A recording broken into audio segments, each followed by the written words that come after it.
Қарлығаш ұя салғанда, атауының өзі көңілге жылу сыйлайды, жүректе үміт отын маздатады.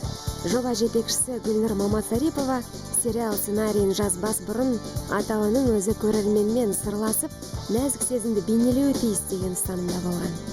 Осы сериалды жазып бастаған кезде синопсисін былай ойландым, сосын өзім бір не ойыма келді. Мен апам мен әжемнің қолында, атам мен әжемнің қолында өстім ғой. Сол кезде біздің үйдің кіреберісінде қарлығаштың ұясы тұратын. Сол қаншама жыл мен сол үйде өмір сүрдім. Сол қарлығаштың ұясы ешқашан бұзылмады. Өздері бұзып кетеді екен олар кетер кезінде, бірақ біздің үйдікі бұзылған жоқ. Жылда өздері бір кезде ұшып келеді, сосын балапандар үстінде ұшып кетеді. Сол қарлығаштың ұясы көз алдында қалып қойған. Отбасы құндылықтарын бәрінен биік қоятын автор 12 бөлімнен тұратын сериал төңірегінде баға жетпес байлық осы шағын мемлекет екенін ұқтыруға тырысады.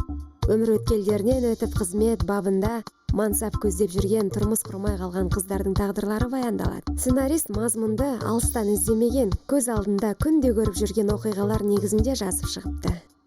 Мен солардың күнделікті тұрмыс тіршілігінде, олардың жүректеріндегі қорқынышты да, қандай да бір жалғыздықты сезінген кезде ұйықтай алмай, таңға дейін ұйықтамай шығам. Біз енді бәріміз пендеміз ғой, мен кейде мысалы шаршайым, өзімнің жолдасым бар, бала шаға бар деген сияқты, шаршап, жүйкем жұқарып, жұмыс болып, уф деп келген кезде айтады да, қуансаңызшы, бізде ол да жоқ. Біз түкте шаршамаймыз, біз таңға дейін ұйықтамаймыз деген сияқты. Сондай өзімнің жан-жағымдағы болып жатқан тағдырлардың қосындысын жасауға тырыстым. Басты кейіпкерлерді жеке-жеке сөзге тартқанымызда шынайы өмірге көп ұқсайтын болғандықтан келіскендерін айтады. Тракторшының махаббатына қарағанда бұл кішкене шынайы өмірге жақын. Сондықтан да және көптеген мәселелер шешіліп жатады, және көптеген тосын сыйлар болады бұл сериалда. Сондықтан білмеймін, маған өзіме жалпы сериал барысында өзіме өте қатты қызық болды. Айтпақшы, Гүлнұр Мамасарипова сериал мазмұнын Хабар агенттігіне баяндауға барғанда, басты кейіпкерлердің келісімінсіз оларды сырттай ұсынып жіберіпті.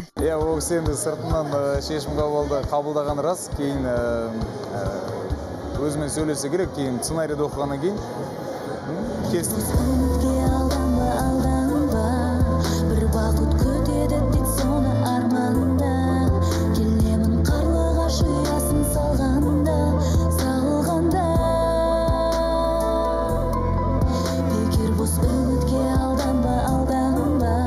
Көрген образына сеніп қалатын көрерменнің кейіпкерлерді жұптастырып қоятын әдеті бар. Оған қалай қарайсыз дегенімізде?